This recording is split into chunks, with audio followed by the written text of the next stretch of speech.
Have you ever been locked out of a place? Can you call us? 601-995-1017. Like your house door locked behind you. And bonus points if you were naked like Ed Sheeran was.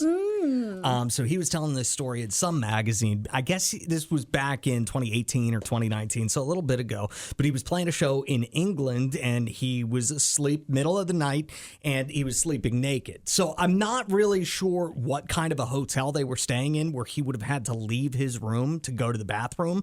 But that's what he did. Didn't put any clothes on. And then the door to his area, his room, locked right behind him. So he had to find like a napkin, cover himself up, and go down to the front desk to get another key so he could get back into his room. He had his security guard scrub all the security cam footage. Yeah. Ed made the joke that he was like, he either scrubbed it or kept it for himself for blackmail later.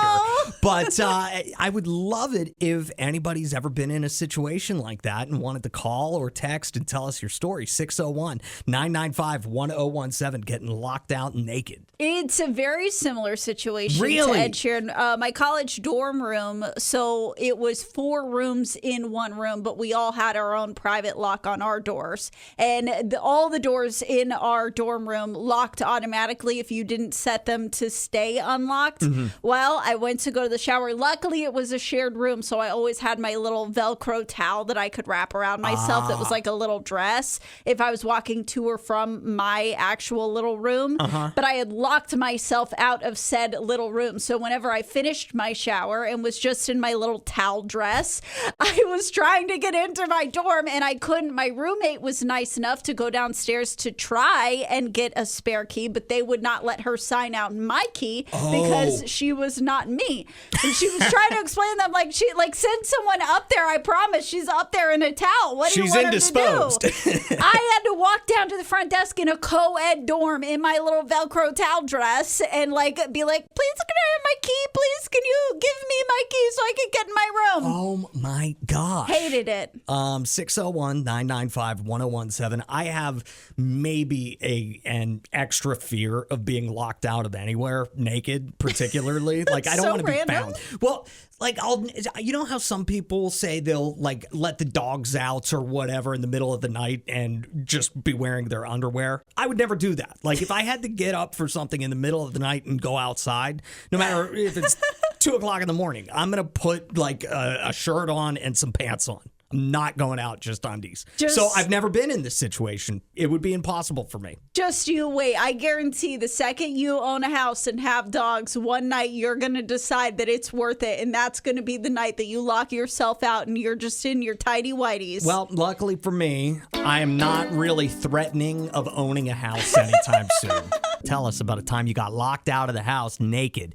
This person writes, I had a bad habit of going out on my balcony to smoke in only a t-shirt, and it just moved, and the latch got jammed on my door. So yeah, I was stuck, had to beat on the door multiple times before my oldest finally woke up to let me in. He was like, Mommy, where are your pants and why are you outside at this time of night? I got caught sneaking doing something I knew he knew nothing about and without pants on. Oh boy. But the good story is helped her quit smoking. That story. Good. That is awesome. 601-995-1017 if you've got a story. I'm just trying to figure out if we could break you out of your habit of giving grannies the bird while driving by locking you out of somewhere. Well, that's not going to, I'm not going to go outside to go, like I'm not looking for grannies to go give them the bird. But if they almost get T-boned by my car because they didn't look right before pulling out in front of me, then, you'd have to get me, I don't know. Right in that moment. Anyway, and Allison, just a second ago, you made a call back to something way earlier on the show today. I had a streak of about 7 years that I had been done giving the finger to people in traffic in like a road rage type of thing. And my streak broke yesterday because an old woman darted out in front of me by Topgolf in Ridgeland. I was furious. I didn't maybe explain how violent a swerve I had to do. I jerked my car to the right so quickly that my radio literally flipped from FM to AM. Oh, wow. Like it was that much force that I had to like move the car with. And I should have, I was feeling like I should have taken the advice, don't veer for deer. and just like added grannies. But I did flip the bird. And Chloe said, grannies do deserve the bird on the road, Adam. I stand with you. Thank you, Chloe.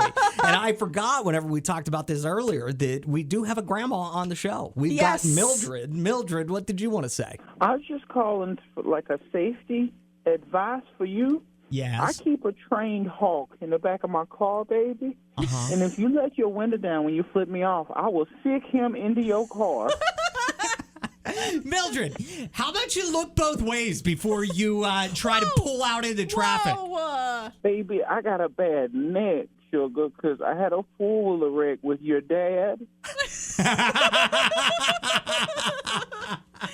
Did you now? Yeah, sugar. It was a while back on my back, if you know what I'm saying. I think I do know what you're saying, Mildred. Well, All right. Can we make a deal? I won't flip off any more grannies if you take your driver's license and you cut it up into a million pieces. Okay, sugar.